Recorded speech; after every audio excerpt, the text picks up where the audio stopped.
Welcome to another episode of The Brand Called You, a podcast and podcast show that brings you leadership lessons, knowledge, experience, and wisdom from thousands of successful individuals from around the world. I am your host, Ashutosh Garg, and today I'm delighted to welcome a lawyer turned social entrepreneur from San Francisco, California, USA, Mr. Manik Suri. Manik, welcome to the show. Thank you so much, Ashutosh. It's a pleasure. Thank you. Manik is the founder and CEO of Therma, a startup on a mission to protect our food, health, and the planet. He's a co-founder of Governance Lab. As I mentioned, he's a lawyer. He was admitted to the California bar, and he's held a position at the White House National Economic Council. My goodness, at such a young age, you seem to have achieved far more than a lot of people could do in a lifetime. Manik, let's talk about Therma. Tell me a little bit about this venture. Well, thank you so much, Ashutosh, for having me on, and just trying to keep up with those like yourself who've done so many things in one lifetime. It's a pleasure to be here. Therma is a startup that I co-founded and run today, focused on transforming the cooling sector, trying to reduce waste and reduce the carbon footprint of air conditioning and refrigeration in particular. Big and important parts of the global economy that are growing because many parts of the world need more cooling. Specifically, right now we focus very much on the cold chain, the refrigeration layer. But the reality is that cooling causes a lot of emissions. In some estimates, nearly 8% of all warming is a result of direct and indirect emissions, and growing, because so much of the world doesn't have cooling assets today. So we're trying to reduce that footprint and help businesses save some money while also providing consumers with access to more and more perishables, things like food and pharma, which obviously everyone wants. We use a combination of technologies to do that. Small team, about 60 people, based out of the Bay Area. Happy to tell you more, but we think of ourselves as clean cooling startup. Absolutely. Well, what you said makes me think, and I was speaking to someone else, cooling actually causes heating, isn't it? So it does. That's the irony. And as the planet warms, we're going to need more cooling, which is going to cause more warming. And so there's a circular, a kind of vicious cycle there. Correct. Well said. So, Manik, tell me, climate change is something which is becoming very big, and climate tech seems to be the new hot area for all investments coming in. But what are some of the challenges we face on Earth regarding climate change, especially with regard to the food, health, and planet, the areas you work in? Absolutely. Well, I do think you're right, and no pun intended, climate tech is hot. Partly because I think it's become increasingly obvious to all of us that this is a problem of our generation, not a future generation. When I was growing up, I always thought that climate change was something that my grandkids would be dealing with, not something that we would actually be struggling with. But having grown up in California, largely in the Central Valley, and then now for the last 7 years in the Bay Area, there were wildfires that ravaged Northern California a few years ago. They were within 30 miles of my house where my parents still live. We were actually staying in Napa, my wife and I, the weekend when the wildfire started. We were on a vacation up there. I think many people, at least here in California, kind of woke up a few years ago when they realized, wow, this is happening, and this is not going to go away. These extreme weather events are not just something far away. And so there is a certain, I think, spark right now in the innovation community, but also in the investor community around climate. The focus that we have specifically is around how to deliver better and more access to the kinds of products that cold chain and refrigeration, specifically the refrigeration supply chain, delivers and offers. Those include fresh food, proteins, dairy, and of course on the healthcare side, pharmaceuticals, vaccines, and drugs, plasma, and blood. These are all temperature sensitive. And so the world needs more cold chain. We need to increase the amount of refrigeration available to billions who don't have enough access to fresh food and pharmacologics. However, we have to do it in a way that doesn't cause the kind of warming that we're already seeing. And so there's three sources of waste that we try and tackle at Therma. One is product loss and product spoilage that happens across the cold chain. We use IoT sensors and real-time monitoring to try and reduce waste and loss. Second is refrigerant leaks. Mm-hmm. Refrigerants are the chemicals that go into refrigeration and air conditioning that cause things to cool. Right. The problem with refrigerants is they're ultra warming. When they get emitted, when they get leaked into the atmosphere, they cause about 1,000 to 11,000 times the warming of CO2. They're ultra warming. Mm-hmm. And so we want to try and catch those leakage events and prevent them. We Mm-hmm. don't want that stuff getting into the atmosphere and causing superheating. Right. The third is energy. We're actually creating intelligence around refrigeration, similar to like a Nest thermostat. If you're familiar with a smart thermostat, we're starting to dynamically manage refrigeration to turn these assets up and down when energy prices change or when utilities need that power. For 100 years, no one has ever dynamically managed refrigeration. If you think about it, you'd be hard pressed to find a person, let alone a business, that turns refrigeration up and down when energy prices change. Everyone runs it constantly at the same set point, for year after year. We're trying to dynamically manage those assets. So that's kind of what Therma does. Fascinating. And you also do a lot of work on food waste, which you just spoke about, energy inefficiency and refrigerant emissions. What goes into supporting all these activities? Yeah, well, I mean, from a technology standpoint, we use a combination of IoT sensors, Internet of Things sensors. These are the size of a deck of cards. They're drop in place. So we develop and sell IoT enabled solutions. So the sensors are the starting point. A typical customer will drop these into a piece of refrigeration or a freezer, or if you have a large cold storage warehouse, you might put dozens of them in. Those give you 24/7 visibility into what's going on inside the environment. That's the beginning of the product layer. Then there's a software layer on top of that, which is alarm-like, functionality, kind of a 24/7 alerting and alarming system. And then on top of that, we have an analytics package that helps you see what's going on. For example, if you're overcooling systematically, if you're running the box 5 degrees or 8 degrees colder than it needs to be, we can flag that and tell you, hey, you're wasting a bunch of energy here. You can raise the set point and still do things legally. So that's kind of our basic product offering, which is IoT sensors, software to provide alarm, and then analytics on top of that. And that's kind of the core package. Recently, we've added, Ashutosh, a new product on top of that, which is our energy management package. Okay. That allows you to actually, that requires a technician. It's not a drop-in-place sensor. These are controls that have to be installed on the back of the fridge and freezer. Once those controls are installed, we can turn your refrigeration up and down dynamically, and we can actually remote control it. And then that way, when energy prices go up, we can lower the energy use of the refrigeration slightly, just enough to take advantage of the lower energy price later on. The ability to shift when and how long these assets use power is kind of the future.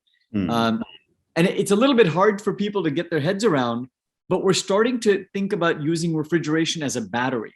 If you think about it like this, the product inside the fridge or the freezer can stay cold for a certain amount of time. The thermal mass can actually hold energy in the form of cold product. You notice if you ever had a power cut, for example, and we've had plenty of power cuts in California, the product will still stay cold for a certain amount of time. Correct. So you can actually take advantage of this and actually use the battery or tap the battery when the electricity grids need the power in a form of load balancing. So we're actually starting to use refrigerators as batteries to tap. And you can pre-cool them. You can charge the battery by extra cooling it when energy is cheap and then running it off when energy is expensive. So that's kind of where Therma's headed, which is into kind of intelligent refrigeration. I'm not an expert, but I speak to so many different people. And someone was saying, when you were talking of lithium batteries, was the whole challenge of batteries heating up. And now you are giving me a completely reverse kind of a situation where you can use fridges as batteries. Amazing. But moving on, Manik, you're working on managing cooling and managing the negative effects of all the coolants that are used in different equipment. How receptive are the large corporations to actually making a change? Surprisingly, they're very receptive.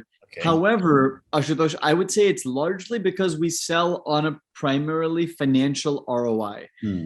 We don't believe that businesses will necessarily adopt technology just because it's the right thing to do for the planet or the right thing to do for the society. We believe that you have to convince business stakeholders that what they're doing is also good for them. And so our vision and our mission is to align profitability and sustainability. I think when you're working on a sector like the cold chain, where there's so much waste and businesses throw away so much money in the form of lost product, equipment downtime, and energy overconsumed, it's easy to make a financial ROI driven case for adopting technology like Therma. And so I'm delighted to say that in the last 2 years, we've signed up operators of brands like McDonald's, Pizza Hut, Domino's, Starbucks, Burger King, Marriott, Wyndham, and Hilton, 7-Eleven, and others. Those are all customers today of Therma. And that's despite the pandemic. And so the pandemic has obviously been a huge headwind for many of these sectors like restaurants and hospitality. And despite that, we've had very nice growth rates, I think largely because the product saves businesses money and it's measurable.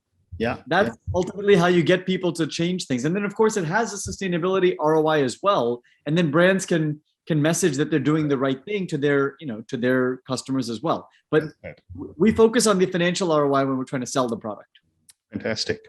So, Manik, it has often been said that climate change is the victim of politics and politicians. I'd love to get your perspective on that. Well, I think there's a lot of ink has been spilled on the topic, Ashutosh. I guess I would go back to a lesson from economics kind of 101, my first semester at Harvard undergrad.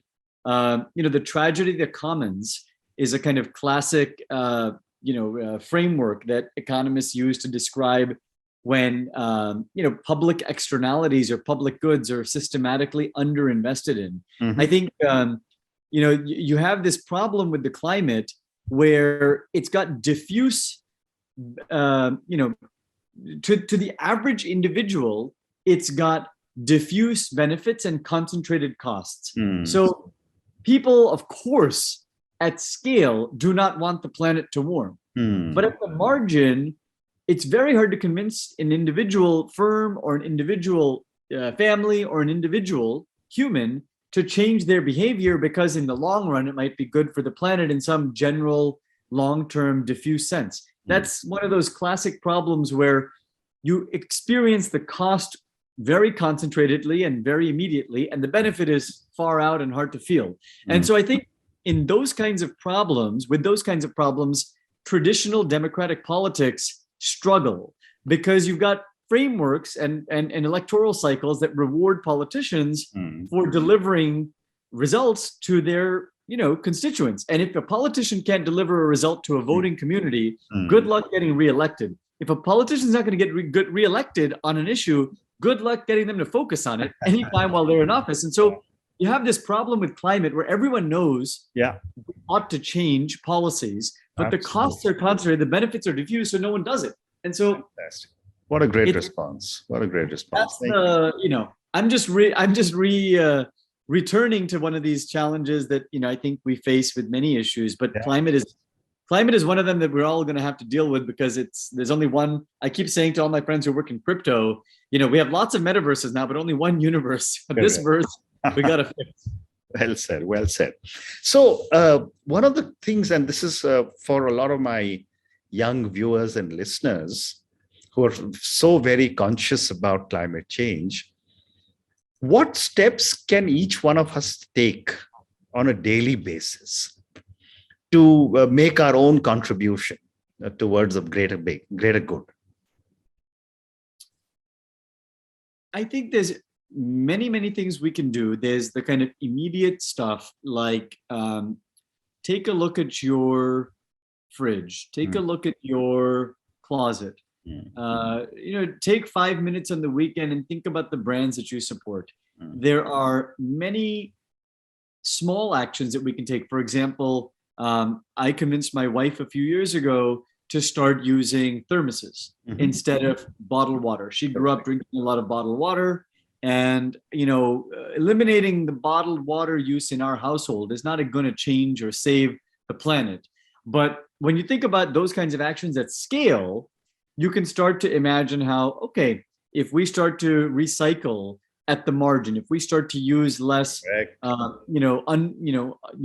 hard to replace or hard to kind of recirculate goods. Or for example, if we purchase products that are pro-planet, one thing I'm really excited about is meat alternatives. I grew up, eating, animal protein, and I'm a Punjabi. For those of you who don't know what Punjab is or where Punjab is, I grew up very much, a kind of meat lover. Correct. And a family that eats. And I've recently been trying to eat more Impossible and Beyond Meat.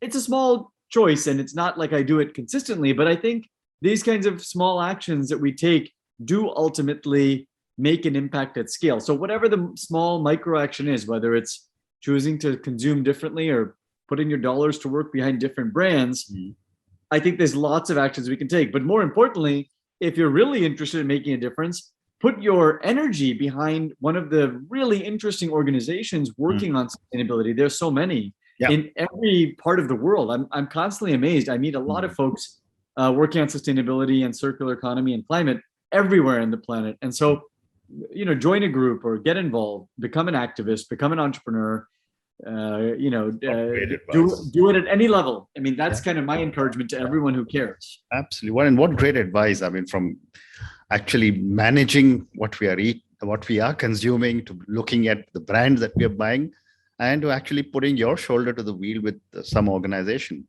Thank you. So moving on, Manik, Bill Gates recently said that we only have 10 years left. Now that almost seems like a doomsday statement. But for someone like you who's spending so much time in being able to manage this whole big challenge to Therma, what are your thoughts?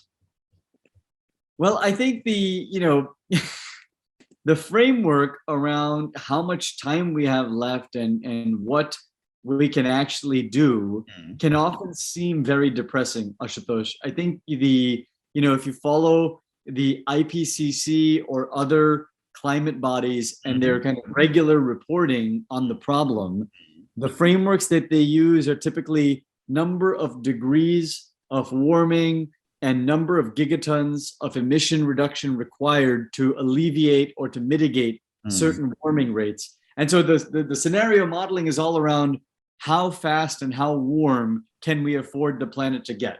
Correct. And I think when Gates says we only have 10 years left, I think what he's referring to is if we don't significantly reduce the total entirety of emissions already in the atmosphere and new emissions being added, atmospheric warming rate is going to be reaching a level that is, essentially hard to recover from and hard to turn back. And at a certain point, the outcomes start to look dire from the standpoint of extreme weather,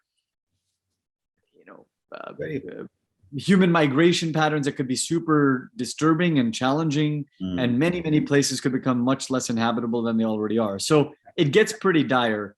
I try to focus more on what we can do than, I do think one needs to sound the alarm. I don't want to sound like I'm, upset that people are alarmist. I think we should be alarmist. We better be telling everyone, like, take action now, because this is one of those problems that it's not going to go away by just, watching Netflix or, avoiding thinking about it. It's going to get worse.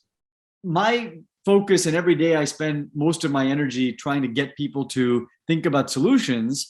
That might be just because I'm, an optimist or maybe I'm insane, but I do believe that humans have shown themselves to be ingenious and capable of solving the problems they create time and again. And I like to believe that we can align with our better angels and, take action and do the right thing. And I also believe that innovation is a massive driver of social change. And so we can tap that innovative capacity. So I focus on, let's make a dent on problems that no one else is working on. One of the reasons I work on refrigeration is because we couldn't find many thoughtful entrepreneurs and teams that were actually tackling it. The sector was run like it's 1950. And so we said, okay, I have a lot of friends who work on social media or photo sharing apps or meal delivery. Those things work pretty well. Thanks very much. Right. But there's lots of inefficiencies in the built environment that are causing warming that could be tackled. And so I like to work on the unsexy problems, Ashutosh. I tell my friends, like, the unsexy is the stuff that needs to be fixed. And so that's why I'm here. Correct. Well said. So, Manik, I have time for two more questions. My next question to you is that the pandemic, which locked all of us inside our homes for 2 years, people are now saying that the pandemic, the positive part was that it gave time for the planet to heal itself. What are your thoughts? Should we just leave Mother Nature on her own and correct the situation? It sounds, to many, I think it sounds, romantic and wistful. And in a certain sense, there's a kind of, almost Arundhati Roy-like appeal to the idea of turning back the clock and returning to this kind of, pre-industrial existence. I remember seeing photos in the news here in cities in the US where there were animals roaming through the streets that had not been seen for decades because, there was no one else in the streets for month after month. Unfortunately, I don't think we can realistically return to a pre-industrial society. I don't see any signs of it. And I live in the Bay Area in California where people could afford to be pre-industrial if they wanted, but they're embracing technology at breakneck rate. So I just don't see us going back to a kind of a time when we're not engaging with commerce, when we're not connected through, web technologies, where we're not utilizing resources in a kind of post-industrial way. If anything, I think we might benefit from integrating our existence into the natural fabric. I think it's more of a post-modern or post-industrial,